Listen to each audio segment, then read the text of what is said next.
When the world went to war, food went to battle too. Not with guns or tanks, but with patience, scarcity, and survival. Imagine this. You wake up in 1942. In a small town somewhere in England, Germany, or America, the radio speaks of soldiers overseas. And while the world fights for freedom, mothers fight to fill their children's plates. Food, something once ordinary, becomes a treasure. Every loaf of bread, every drop of milk, every spoon of sugar is counted, rationed, and recorded. The governments of the world began to issue ration books, small paper booklets with stamps that decided what you could eat and how much you could have. It didn't matter if you were rich or poor. Everyone had limits. In Britain, for example, you could only have 1 egg per week, 4 ounces of butter, and 2 ounces of cheese. Meat became rare.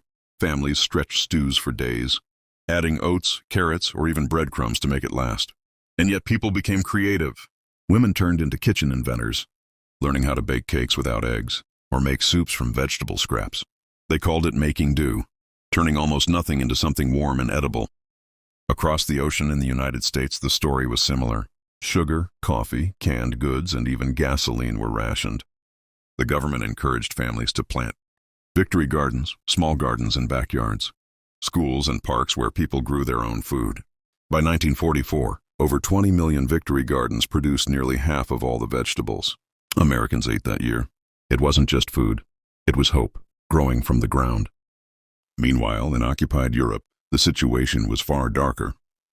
People in France, Poland, and the Netherlands often faced severe shortages. Bread was mixed with sawdust or ground chestnuts. Some families boiled grass or potato peels just to survive. In Germany, substitutes were everywhere. Fake coffee made from roasted barley, fake chocolate made from ground acorns, fake meat made from soy flour and beet pulp. War didn't just change borders, and it changed taste itself. But among all the hardship, there were still small sparks of sweetness.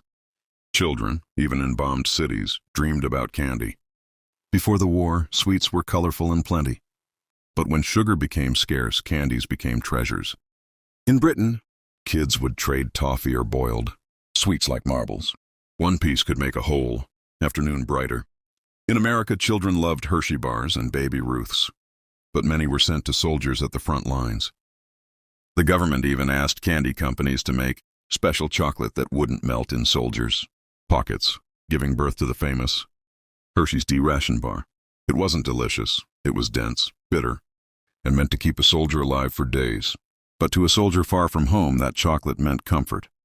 It tasted like memory, like home. In homes around the world, mealtime was often silent. People sat together thankful just to have a plate of something warm. They prayed not only for food, but for peace. And in that silence, they discovered something deeper. That food wasn't just about eating. It was about unity, about endurance, about love that refused to surrender. As the bombs fell and sirens echoed somewhere, a mother baked a small loaf of bread with her last bit of flour. A soldier opened his ration tin, whispering the name of someone waiting back home. And a child holding half a candy imagined a world where sweets would one day be free again. This was the taste of war. Not just bitter, but brave. They say war changes everything, and they were right. But perhaps nothing changed more quietly, more intimately, than the way people ate. During World War II, food became more than a necessity. It became a symbol of resistance, of creativity, of survival. While soldiers fought on battlefields, families waged their own battles inside, kitchens that smelled of hope and hunger at the same time. Rationing turned daily life into arithmetic. In Britain, 1 egg a week, 4 ounces of butter, 2 ounces of cheese. Every crumb counted, every spoonful mattered. Mothers and grandmothers became inventors, turning empty cupboards into miracles. They created what they called mock foods. Mock banana made from mashed parsnips and banana essence. Mock cream whipped from margarine and sugar. Mock goose baked from lentils, potatoes, and onions. It didn't taste the same, but it kept families alive. Every bite was a quiet act of defiance against scarcity. Across the ocean in the United States, the story was different but familiar. Posters covered the streets with one phrase: use it up, wear it out, make it do, or do without. People learned to waste nothing. Yesterday's bread became today's pudding. The water used to boil vegetables became tomorrow's soup. Even bacon grease was saved in jars, reused for frying, soap, or candles. Food was no longer just nourishment. It was patriotism. Victory gardens appeared in every backyard, on every school field, behind every church. By 1944, More than 20 million gardens fed almost half of America's vegetables. Tomatoes and beans grew beside determination and pride. Meanwhile, in Europe, the taste of war was much harsher. In occupied France and Poland, bread was made without wheat, mixed with chestnut flour or potato starch. Families roasted acorns to brew fake coffee. Some boiled grass to silence the ache of hunger. Others scraped wallpaper paste for a hint of starch. In the Netherlands, during the hunger winter of 1944, children rode their bicycles for miles to trade anything for food. Old clothes, furniture, anything that could buy a potato. Hunger was a language everyone understood. Yet even there people shared. One crust of bread split 3 ways still meant no one ate alone. Children didn't remember the sound of every bomb, but they remembered the taste of something sweet. Sugar was rationed, candy was rare, and the smallest treat became treasure. Kids traded one piece of toffee as if it were gold. On birthdays, mothers used their sugar coupons to bake tiny eggless cakes, mixing vinegar, soda, and jam to make them rise. The smell of that little cake could fill a house with joy and laughter for one precious afternoon. Sweetness was hope, and hope was survival. Women across nations began to exchange secret recipes, handwritten on scraps of paper, passed between hands like sacred relics. They called them war cookery notes. Every note was more than a recipe. It was a message that said, "Keep going, you're not alone." And when a woman stirred a pot of soup made from scraps, she wasn't just feeding her family. She was defending her dignity. She was saying, "You can take the world apart, but you cannot take away my will to feed the people I love." Food, even the humblest dish, reminded people that they still had control over something. In a time when the world felt broken, the act of cooking was a kind of courage. Each meal was a quiet declaration: we will live. We will endure. Because sometimes survival doesn't come with noise and glory. It comes with a ladle of soup and a piece of bread shared in silence. And so, this was how families fought their war. With spoons, not rifles. With patience, not weapons. With recipes written in pencil, passed down like secrets. When ration books ran out and shelves stood empty, they still gathered around tables made of old wood. They still broke bread, still whispered gratitude for one more day. Even when hunger loomed and the world seemed lost, they believed that someday flavor would return, that peace would taste like butter melting on warm bread again. This was the hidden recipe of survival. Not found in any book, but written in every heart that refused to give up. War wasn't only fought with rifles and tanks. It was fought with spoons, tin cans, and whatever food could survive the journey to the front. For every soldier who marched, a quiet question followed him: what would he eat tonight? In the chaos of battle, food became a symbol of sanity, a fragile reminder of home. In the early years of World War II, military rations were simple but brutal. A soldier's meal had to travel thousands of miles, resist heat, cold, and time. There was no luxury of freshness. The U.S. Army created the C ration, a set of small cans filled with meat, beans, crackers, coffee, and sometimes a tiny piece of chocolate. It wasn't meant to taste good. It was meant to keep a man alive. Soldiers joked that the C stood for can't eat. But when hunger hit, even cold beans in a dented tin felt like a feast. In Britain, soldiers received compo packs, tins packed with corned beef, biscuits, powdered tea, jam, and sometimes a small block of chocolate that melted into paste under the desert sun. British soldiers called their beef bully beef. It was greasy, salty, and endless, yet it gave them the strength to march another day. Many troops learned to improvise, heating cans over candles, mixing tea with condensed milk, and sharing whatever they could spare. For German troops, the Eiserne portion, or iron ration, was a small package of hard biscuits, canned meat, and coffee substitute made from roasted barley. Soldiers were told never to eat it unless ordered. It was the final emergency supply, the last line between survival and starvation. In the frozen fields of Russia, many soldiers eventually broke that rule. Hunger always wins against orders. On the Eastern Front, where temperatures dropped below zero, food froze solid. Bread had to be cut with bayonets. Soup turned to ice before it reached the mouth. In those moments, soldiers learned to eat fast or not at all. They melted snow for water and shared crumbs of chocolate like currency. One soldier later wrote, "When we had nothing, we talked about bread. When we had bread, we talked about home." For American soldiers, the most famous wartime chocolate was the Hershey D ration bar, a dense, bitter block designed not to melt and not to taste too good, so it wouldn't be eaten too quickly. It was so hard it could break a tooth. But to a man sitting in a muddy foxhole, that bar was gold. It tasted like childhood, like safety. It tasted like everything the war had taken away. Meals at the front were often shared in silence. Soldiers sat in the dirt, eating from mess kits while artillery thundered in the distance. Some saved part of their ration for a friend who hadn't eaten. Others traded cigarettes for an extra spoonful of beans. Food was currency, comfort, and connection all at once. It reminded them that they were still human. Letters from home often talked about food. Mothers described the smell of Sunday dinners. Sisters wrote about apple pies cooling on windowsills, and wives promised that a warm meal would be waiting when the war was over. Those words fed more than stomachs, they fed souls. Many soldiers carried those letters folded next to their rations, reading them again and again between battles. In prisoner of war camps, food became survival's edge. A bowl of watery soup and a crust of bread were all that stood between life and death. Yet even there, men found ways to share. A spoonful of sugar sent in a Red Cross package.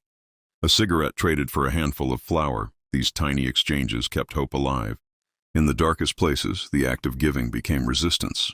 Across every army and every language, the same truth emerged. Food was never just food. It was memory. It was the taste of home. When soldiers shared a biscuit or a sip of tea, they were also sharing a reminder that the world beyond the battlefield still existed. And when peace finally came and the guns fell silent, many veterans said the first thing they wanted wasn't medals or music. It was a meal, a real one. Hot bread, butter, coffee that smelled like mornings before the war. The simplest things had become sacred, because after years of eating out of tins and fighting for every bite, they understood what civilians at home had learned too, that food, even when rationed, even when poor, was life itself. In the end, the story of war isn't just written in smoke and steel. It's written in crumbs, in empty tins, in the way a soldier passed half his ration to another. It's written in the taste of a chocolate bar that outlasted fear. It's written in every heartbeat that whispered, while chewing in silence, I am still alive. That was the ration of the front line, the flavor of endurance, the recipe for hope. In every war, battles are fought with weapons, but victory is fed with food. During World War II, food became one of the most powerful tools of control, persuasion, and morale. Governments learned that to keep people fighting, they had to keep people fed, or at least believing they were fed enough. In Britain, the Ministry of Food ran massive campaigns to keep spirits high despite the shortages. Posters filled the streets with slogans like, "Waste not," "Want not," and "Food is a weapon, don't waste it." Radio programs taught people how to cook with scraps and ration points, turning housewives into soldiers of the kitchen.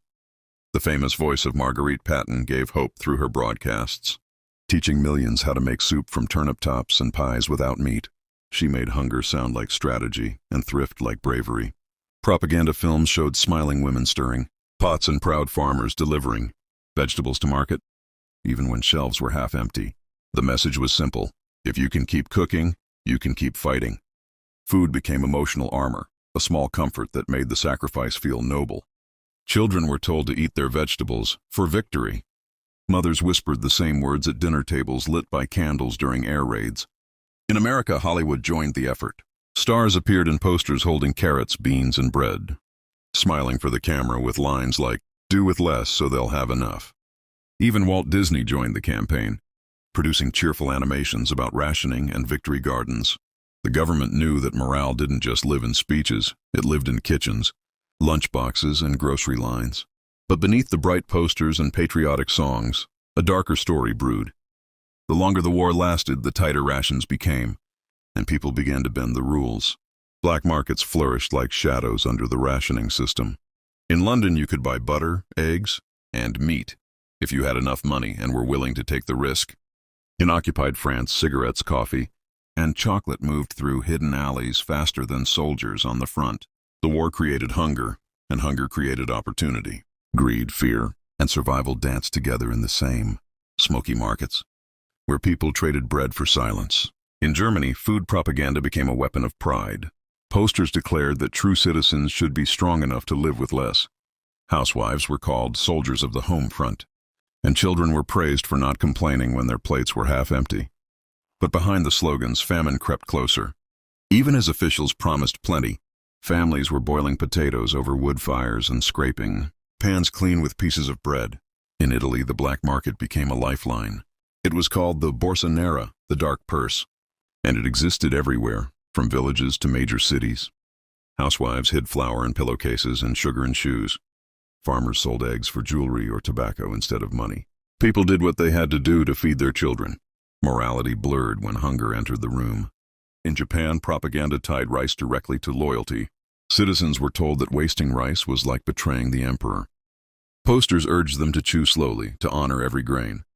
Yet, as the war dragged on, substitutes appeared, rice mixed with barley, beans, even grass seeds, to make portions last longer.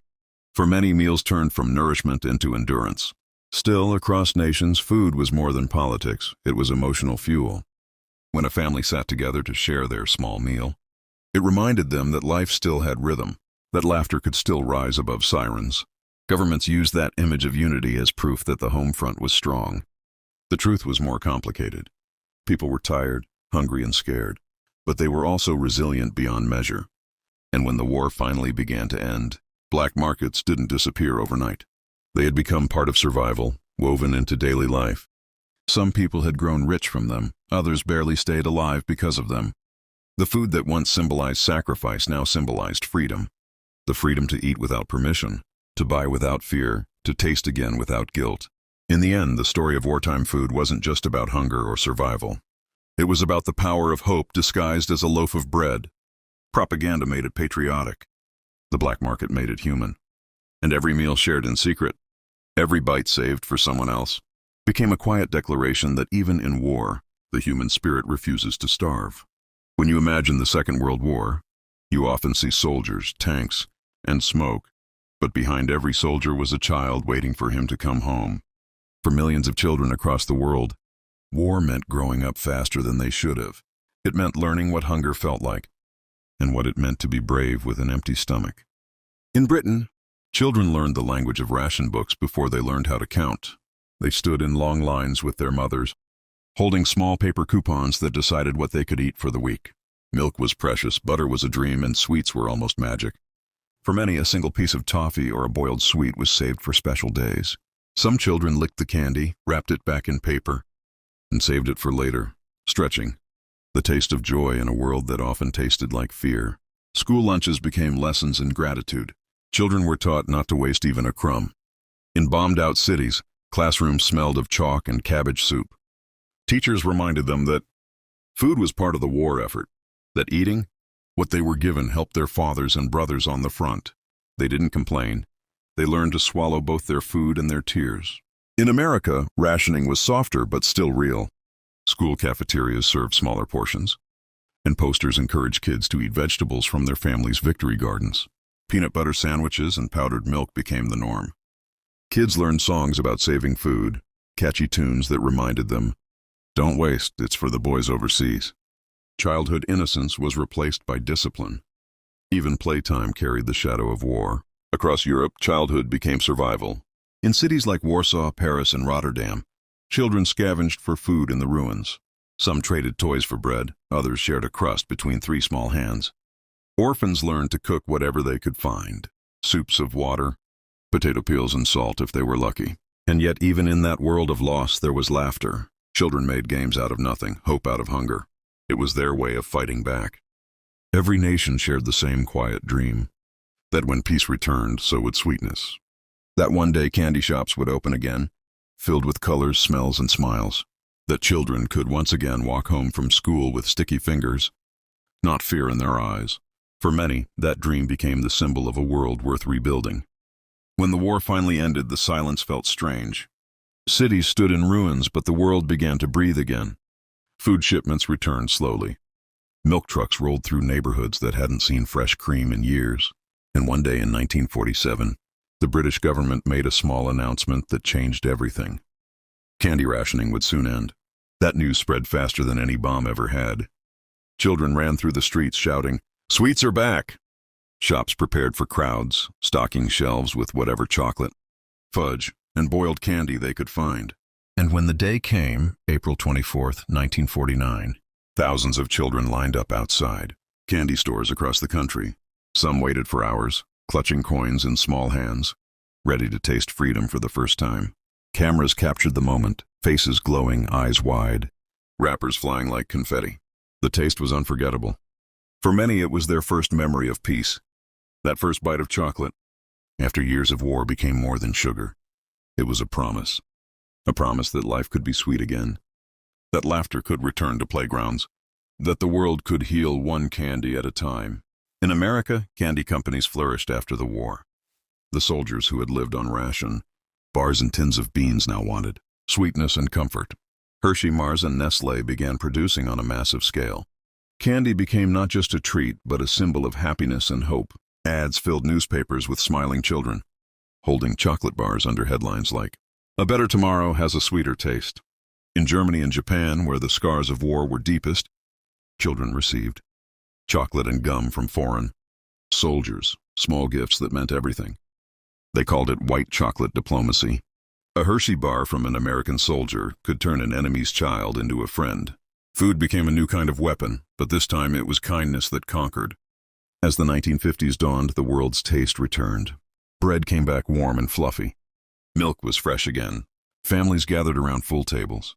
And children, the same ones who had once rationed crumbs, now learned what it meant to be full. Yet they never forgot the lessons of hunger. They carried them quietly, teaching their own children to never waste food, to always share, and to be thankful for every meal.